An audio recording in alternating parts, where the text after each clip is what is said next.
Votre invité aujourd'hui dans la grande interview en direct sur Boursorama, c'est l'économiste Jean Pisani-Ferry. Bonjour. Bonjour. Merci d'être là avec nous. Bon, on parlait juste avant avec l'OFCE de cette estimation de la Banque de France sur les prévisions de croissance pour cette année. C'est vrai que moins 10%, donc pas loin en prévision médiane, j'ai envie de dire, de la Banque de France, pas loin de la prévision du gouvernement. C'est vrai que quand on voit l'écart type, c'est vrai, entre moins 7 et moins 16, on se dit qu'on est toujours dans le flou, quoi. On est déjà dans le flou sur où on est.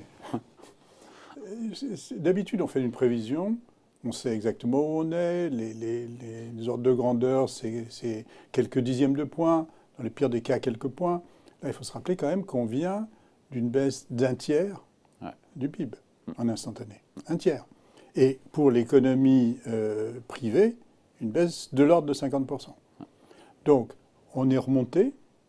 En mai, on était probablement passé de un tiers à un sixième. En juin, on s'attend à passer à quelque chose comme moins 10%, à peu près, on ne sait pas encore. Et puis ensuite, tout dépend du scénario que vous mettez. C'est-à-dire, est-ce que vous allez vers un rattrapage de cet écart résiduel, rapide ou lent? Ça dépend des conditions sanitaires, ça dépend de facteurs économiques. Donc la prévision, c'est pas, les chiffres annuels ne veulent rien dire. Parce que vous faites bouger un peu ça et vous changez considérablement les chiffres annuels. Je pense qu'il faut suivre. On a un horizon beaucoup plus court. On vient d'un temps où on avait un horizon de 3 semaines. Maintenant, on a commencé à avoir un horizon de quelques mois. Un horizon d'un an ou deux, ce n'est pas pour tout de suite. Donc, je pense qu'il faut bien voir à chaque étape quels sont les obstacles. Aujourd'hui, il y a la Banque de France est dans son rôle aussi en même temps. Oui, non, mais les gens sont dans son rôle. Mais on prend ça avec les pincettes. Si vous voulez, moi, je ne regarde pas les prévisions de la même manière que je les regarde d'habitude. Moi, ce qui m'intéresse, c'est la note qu'a publiée la Banque de France en disant le point de conjoncture qui nous dit aujourd'hui, on était à moins 17, on est probablement à moins 10, moins 12. Ça dépend selon les secteurs. La construction, c'est les 2 tiers du niveau normal d'activité. Donc comment on jauge alors la vie? On est dans des contraintes sectorielles. Il faut regarder secteur par secteur ce qui se passe. Et qu'est-ce qui empêche de remonter? Et comment on jauge alors la vitesse de la reprise secteur par secteur et dans son ensemble depuis le 11 mai?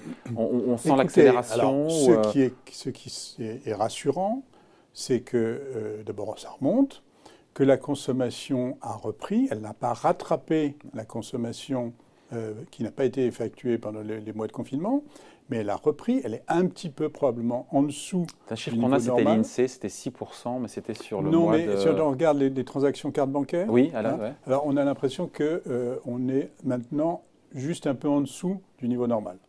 Donc ça veut dire qu'il y a quand même eu un rebond fort, en dépit du fait qu'il y a un certain nombre de choses qu'on ne peut pas consommer. Donc les gens qui voyagent, ils ne consomment pas du voyage, ne consomment pas du tourisme, ne consomment pas du spectacle, ne consomment pas du cinéma, etc. Tout ça, ça a un impact quand même sur la consommation. Il y a une partie qui se reporte sur d'autres consommations, mais une partie qui ne se reporte pas. Voilà, donc ça c'est plutôt rassurant. Il faut voir combien de temps ça continue, à quel rythme les consommateurs reviennent, qu'est-ce qu'ils font de cette épargne considérable qui est accumulée. Bon, ça, c'est la première chose. Et ça, il faut regarder ça de manière très attentive et voir est-ce qu'à un moment, il faut aider à ce que la demande soit suffisante. Et puis, il y a de l'autre côté, il y a les contraintes dont parlait Mathieu Plane, les contraintes sur l'offre. Il y a des secteurs qui ne peuvent pas fonctionner normalement. Ils ne peuvent pas fonctionner normalement, pas parce qu'il n'y a pas de demande, mais parce que les conditions sanitaires font qu'ils ne peuvent pas fonctionner. Il y a ceux qui sont encore fermés. Il y a ceux, par exemple, dans lesquels la productivité a beaucoup baissé parce que on ne peut pas fonctionner de manière normale. Pensez... C'est ce qu'expliquait Patrick Artus. Il expliquait dans une de ses notes justement qu'avec les contraintes sanitaires, la productivité avait beaucoup baissé. Prenez un restaurant. Un restaurant de mais il y a un biais sectoriel très fort sur le restaurant. Mais au moins, ça illustre bien le propos. Ça illustre bien le propos. Il vous faut des gens en cuisine. Les gens en cuisine, vous n'allez pas les diminuer parce que... il y a moins de gens dans la... Vous avez des gens en cuisine. Il faut des gens en salle. Alors vous allez avoir un peu moins de monde en salle. Vous allez avoir toujours autant de monde en cuisine. Et puis vous allez diviser votre nombre de repas servis par 2.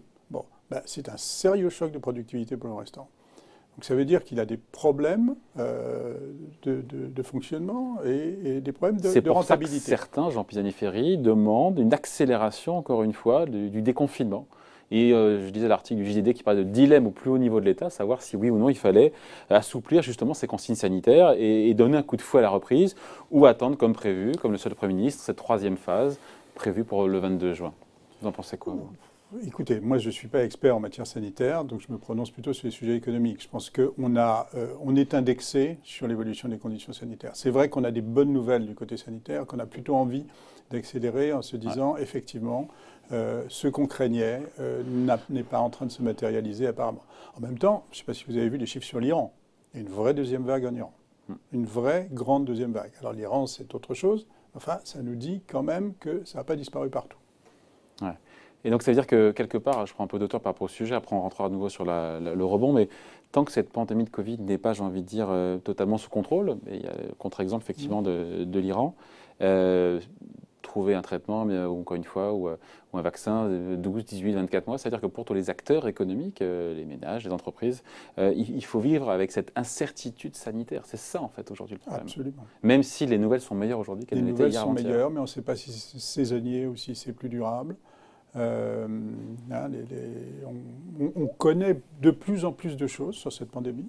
On comprend de plus en plus, ce qui ne veut pas dire qu'on sait nécessairement y répondre et traiter, mais on comprend de mieux en mieux qu'est-ce qui est efficace, qu'est-ce qui n'est pas, etc. Mais on ne sait pas du tout qu'est-ce qu'on risque à la rentrée.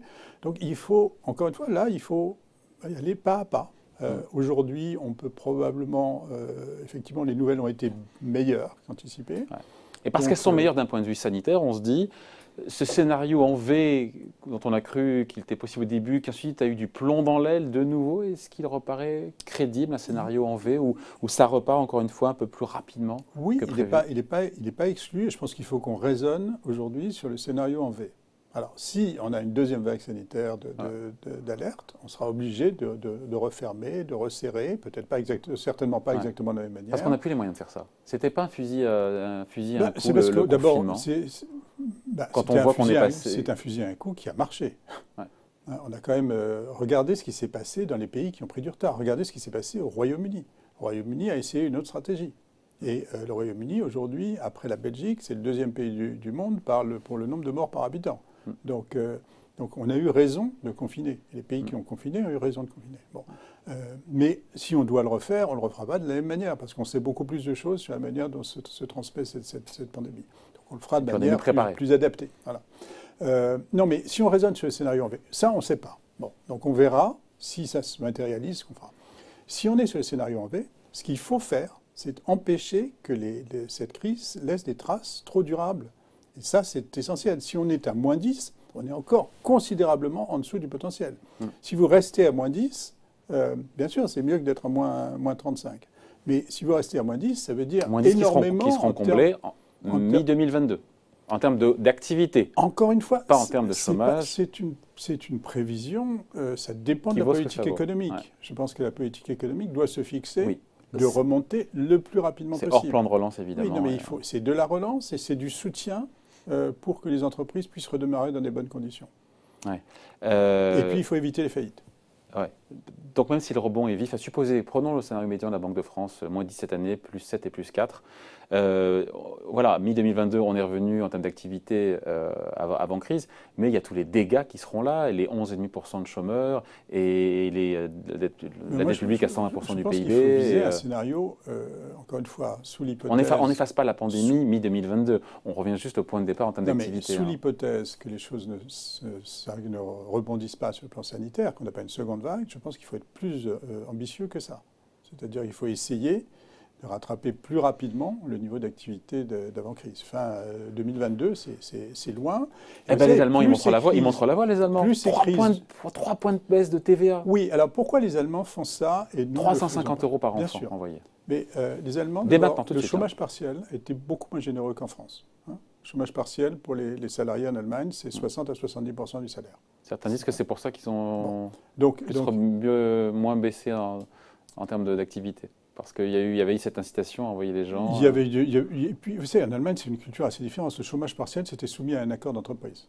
Ouais.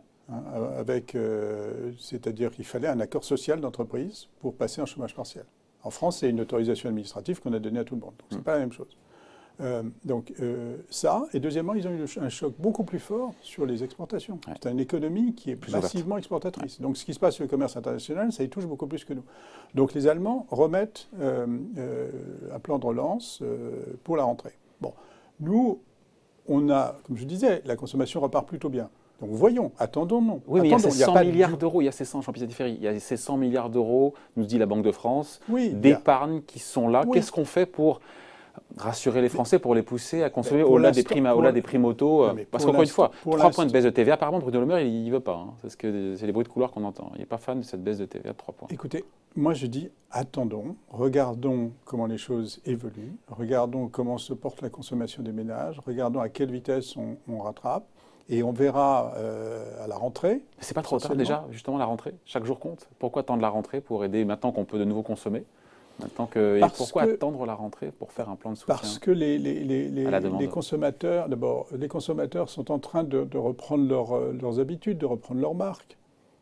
Chacun d'entre nous voit bien qu'il est en train de prendre de nouvelles habitudes, que chaque semaine, notre comportement change. Donc, ne faisons pas ce qui n'est pas nécessaire. On a des ressources fiscales et budgétaires qui ne sont pas illimitées. Je suis absolument contre faire de l'austérité. Il n'y a pas de débat là-dessus. Non, il n'y a pas de débat là-dessus. Je pense qu'on a tous à peu près tiré les enseignements de la crise des dettes souveraines en 2011. Il y a peut-être 2 ou 3 oiseaux qui pensent encore ça, mais a priori, ceux-là, ils sont en extinction. Non, mais il faut autant le dire. Hein, pas d'austérité. Il faut utiliser la politique budgétaire pour soutenir l'activité, mais il faut aussi utiliser la politique budgétaire pour soutenir l'offre. Hein. Ce qu'on fait, c'est aujourd'hui, on met beaucoup d'argent pour essayer d'empêcher que les secteurs s'effondrent. Et ça, c'est le. On a le sentiment qu'il y a plus d'argent qui est mis sur l'offre que sur la demande aujourd'hui en France. Oui, c'est délibéré. Oui, c'est vrai. C'est une poursuite, cette politique pro-business. Mais encore une fois, c'est la logique. On dit la clé de la reprise en France dépend finalement de ce que vont faire les ménages avec leur épargne. C'est 100 milliards d'euros. Mais pourquoi on n'a pas le paquet pour les aider justement à. Non, mais attendez. Les ménages, s'ils ont 100 milliards d'euros d'épargne, le problème, ce n'est pas de leur donner plus d'argent, alors qu'ils en ont. Les inciter parce que la baisse de TVA, ça ne vous plaît pas, on dirait. La plupart des ménages n'ont pas perdu de revenus. Hein, sauf les indépendants, sauf les indépendants, les indépendants et les précaires ont perdu beaucoup de revenus. Ouais. Bon. Ensuite, il y a les salariés en chômage partiel qui ont perdu un peu de revenus. Il y a un petit delta, 14%. Voilà. Et puis, oui, sauf les smicards. Et puis raison, tous les gens qui étaient soit en présentiel, soit en télétravail, soit fonctionnaires, soit retraités, ils n'ont rien perdu du tout. Et ces gens-là, ils ont une épargne considérable. Ouais. Donc, l'urgence n'est pas de leur rajouter du revenu. Donc, de les inciter à dépenser. On verra. S'ils ne dépensent pas, si effectivement le comportement de consommation ne suit pas, il sera toujours temps de voir est-ce qu'il faut faire une mesure d'accélération. Et quand le MEDEF propose des éco-chèques distribués justement aux ménages les plus modestes pour qu'ils consomment plus vert, plus local. La priorité pour l'instant en matière de ménage, c'est d'aider les ménages qui ont été les plus atteints par cette crise. Et c'est ce qui est fait? Comment? Et c'est ce qui est fait? C'est ce qui est fait. Mais on peut. Il y a des situations qui sont dramatiques. Il y a des situations qui vont être très difficiles à la rentrée. Donc ça, il me semble que les mesures ciblées, on peut effectivement les prévoir dès maintenant. Mais on peut dire décemment que le destin de l'économie française à court terme, en tout cas sur les prochains trimestres, est entre les mains des Français, des ménages français. Il est entre les mains des Français et des ménages français, bien sûr. Ouais. Il est entre les mains, en général, de la situation européenne. Mais là, on a une série de bonnes nouvelles, quand même, entre ce qu'a fait la BCE et les décisions qui ont été prises, enfin, qui ont été annoncées par la Commission européenne. Ouais. Donc ça, c'est plutôt. Pour qu'il y ait un accord de tout le monde aussi autour de la table. Oui, il faut un accord et tout ça va mettre longtemps à arriver, mais enfin, le signal est signal, fort. On en a beaucoup parlé ici, le signal est très très fort. C'est la première fois dans l'histoire, mais comme souvent à chaque crise, où l'Europe se dit voilà, il y aura de la solidarité financière et ce ne sera pas des prêts qu'il faudra rembourser. Absolument. Mais on vit l'histoire. Attendons de voir comment ça va se passer, encore une fois, quand il faudra convaincre les frugaux, là, les pays du Nord. Mais c'est vrai qu'on vit un moment historique de ce point de vue, hein, si ça passe. Hein. Et le virage de Mme Merkel est extrêmement impressionnant. Elle le fait par nécessité, par calcul Je pense qu'elle le fait d'abord parce que les faits, la réalité, l'imposent. C'est une femme, c'est une scientifique, Mme Merkel, de culture. Et elle a changé son modèle. Voilà. Mais c'est aussi parce qu'on est dans une situation différente. Parce que les pays du Sud sont ses propres clients, sont les clients de l'Allemagne aussi, et donc il mieux vaut que ces clients soient en bonne santé pour acheter du Made in Germany, non? Oui, parce que... On ne peut pas lui en vouloir, hein, c'est pragmatique. Hein, parce qu'une situation dans laquelle structurellement l'Europe du Sud serait en contraction, ne ferait pas l'affaire de l'Allemagne.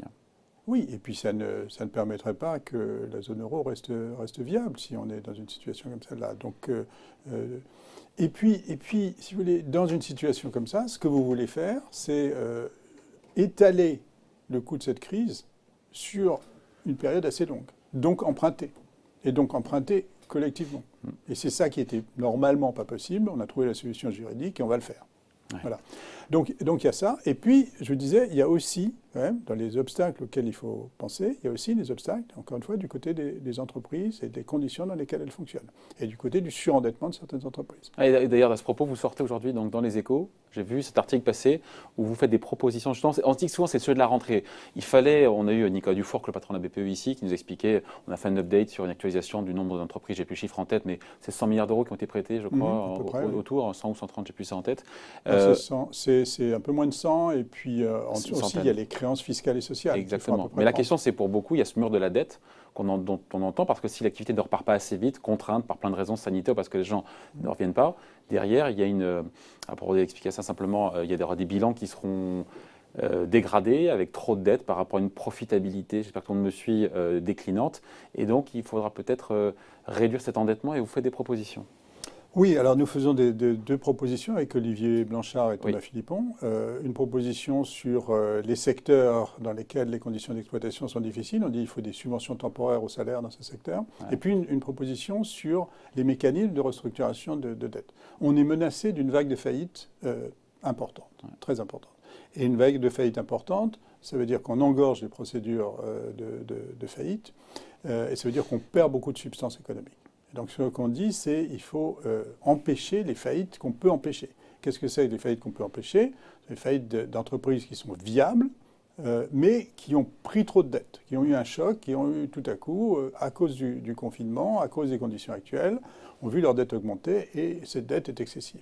Comme toujours, dans ces cas-là, il faut réduire la dette. Oui, mais sauf que attendez, ce pont aérien de cash, comme disait le patron de la BPI, on a proposé de la dette pas chère à toutes les entreprises et maintenant on dit, ah bah ouais, il y a trop de dettes, maintenant on va faire ce qu'on appelle un haircut, on va réduire le niveau de la dette. Oui. Il fallait prêter, parce qu'il fallait que les entreprises survivent. Dans l'urgence. Dans l'urgence, il fallait qu'elles survivent. Et puis, il faut faire le tri. Il faut voir celles qui peuvent effectivement fonctionner avec ce niveau de dette, et puis celles dont le niveau de dette est excessif. Et puis celles qui ne peuvent pas vivre de toute façon. Qui déterminera ça? Votre idée, c'est l'allègement de la dette des entreprises, de la part de la banque et de la part de l'État aussi. Alors, ce que nous disons, c'est l'État, il peut évidemment, c'est lui qui s'occupe de Renault, c'est lui qui s'occupe d'Airbus, c'est lui qui s'occupe d'entreprises de grande taille. Il ne mettra pas son nez dans les comptes des PME. Mais ce n'est pas lui qui va s'occuper du restaurant du coin ou de la PME de 10 personnes. Et donc la question, c'est comment on fait? Et on n'a pas la capacité administrative de gérer ça. Ce n'est pas le métier des fonctionnaires des finances. Donc ce que nous disons, c'est le métier des banques. Donc il faut que l'État ait un contrat avec les banques. Et qu'il dise aux banques, écoutez, si vous voulez emmener cette entreprise en procédure de faillite, moi je suis créancier État de cette entreprise parce que j'ai les garanties, j'ai le prêt garanti, j'ai les créances fiscales et sociales. Et donc je jouerai ma carte, je défendrai mes intérêts de créancier. Et maintenant, si vous acceptez, vous banquiers, de réduire votre créance, si vous acceptez de faire une perte. À quelle hauteur? Ça dépend de la situation de l'entreprise. Ouais. Ça dépend. Il y a des entreprises pour lesquelles elle doit être, je ne sais pas, 20%. Et l'État fait pareil. Et l'État fait pareil. Et même il fait un peu plus. Sauf que le Mistigri, après, il se retrouve dans les comptes des banques. Pourquoi il fait un peu plus? Après, il y a des pauvres dans les comptes des banques. Oui, mais il y a moins de paumes dans les comptes des banques si les banques font ça et que l'entreprise redevient viable que si on joue à continuer, à prétendre et qu'on se retrouve avec des dettes qui sont encore beaucoup moins récupérables, des créances encore beaucoup moins récupérables. La leçon de toutes ces crises, c'est qu'il faut agir vite. Et donc, il faut agir vite. La leçon, c'est qu'on a mis beaucoup de dettes partout. Privé, public. On est rentré dans cette crise avec de la dette, on en ressort avec encore plus de dettes. Les entreprises françaises étaient endettées, oui, c'est vrai. Ouais. Bon. Historiquement. Elles étaient endettées historiquement, il y avait une montée de la dette des entreprises françaises. Donc on ressort... Elles ont pris un paquet de dettes en plus. Et pareil pour l'État aussi, pareil pour l'administration, pareil. On va tous ressortir avec encore plus de dettes. Bien sûr. Mais ce qu'on regarde aujourd'hui, c'est la charge d'intérêt. Cette dette n'est pas chère. Bon. Mais pas jusqu'à la fin des temps. Non, pas jusqu'à la fin. Bien sûr. Jusqu'à mi-2021, nous a dit la Banque Centrale Européenne. Christine Lagarde, c'était jeudi. Oui, enfin, la seule raison de la baisse des taux d'intérêt n'est pas l'action de la Banque Centrale Européenne. Ça y contribue, mais il y a aussi des facteurs structurels. Les taux d'intérêt réels sont faibles parce qu'il y a beaucoup d'épargne dans le monde et pas beaucoup d'investissements. Enfin, les taux d'intérêt sont largement administrés, on l'a tous compris. Hein. Ah non. Oh. Non, non. Il y a une part, la Banque centrale, elle agit... Toute la dette italienne aujourd'hui quasiment a été achetée par la BCE sur les nouvelles émissions. Oui, sur un mois, mais, mais structurellement, non. Et donc, il n'y a pas que la dette italienne. Je veux dire, si vous prenez la BCE l'ensemble... détient déjà, vous savez combien de la dette des pays européens? 25%. 20%, oui. 25%. 25%. Oui, si. 25% des dettes publiques européennes. On se dit que c'est illimité, l'argent magique. Enfin, pour le commun des mortels, on se dit, mais et tant mieux que la BCE soit là derrière aux commandes pour dire, voilà, mais j'achète à tour de bras pour justement financer la relance, les besoins sanitaires, enfin la santé et tout. Et pour faire mon métier. Et pour faire mon métier de banquier central, qui est d'assurer que l'inflation est proche du niveau de 2%. On en est très loin. La Banque centrale, elle fait d'abord ça. Ouais. Il ne faut pas croire qu'elle va acheter simplement pour le bonheur des États ou des contribuables. Si l'inflation un jour repart, et je ne pense pas qu'elle va repartir demain ni après-demain, mais si un jour elle repart, la Banque centrale augmentera les taux d'intérêt. Donc il n'y a pas de magie de ce point de vue-là. La Banque centrale fait son métier, elle achète et elle aide à ce que le système financier fonctionne dans une situation très troublée. Sur cette explosion de déficit et de dette publique, le gouverneur de la Banque de France disait il y a de ça quelques jours qu'il faudra bien rembourser ses dettes dans la durée. Pas d'argent magique, hein? Oui, il faudra d'abord payer les intérêts de cette dette. En même temps, on les paye, mais ça remonte au niveau de la BCE, vous savez, après c'est rendu aux banques centrales nationales, donc en fait ça revient dans le budget de l'État. Les charges d'intérêt. Oui, mais... c'est une dette qui ne coûte rien. Oui, c'est une dette qui ne coûte rien pour l'instant. Mais la Banque centrale, la contrepartie de ça, c'est que la Banque centrale, elle a un passif, que ce passif, ce sont des réserves des banques, qu'aujourd'hui, elles sont rémunérées à peu près à zéro, parce qu'on est dans ce contexte-là, mais que si demain on revient dans des conditions normales, il faudra bien payer un intérêt sur la réserve des banques. Donc il a raison, le gouverneur qu'on voit derrière vous, il a raison quand il est venu nous voir. Enfin, il n'a pas dit ça à ce moment-là, mais il faut rappeler, quand il dit qu'il faut payer... si vous voulez, il y a une idée qui s'est répandue en France, qui est qu'on peut faire une opération comptable et annuler de la dette publique entre la BCE et les États. Idée folle, et ça. Il suffit que Mme Lagarde, d'un trait de plume, décide qu'elle annule la dette et que voilà, et que ça ne coûtera rien à personne et que ça fera le bonheur de tout le monde. C'est faux.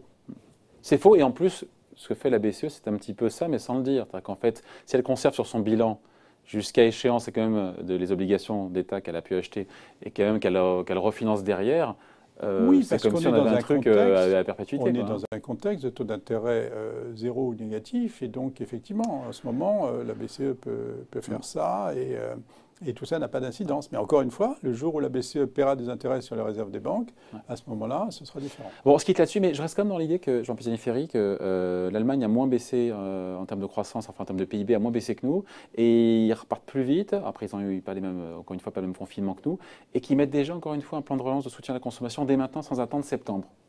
Mais pour vous, c'est deux histoires différentes.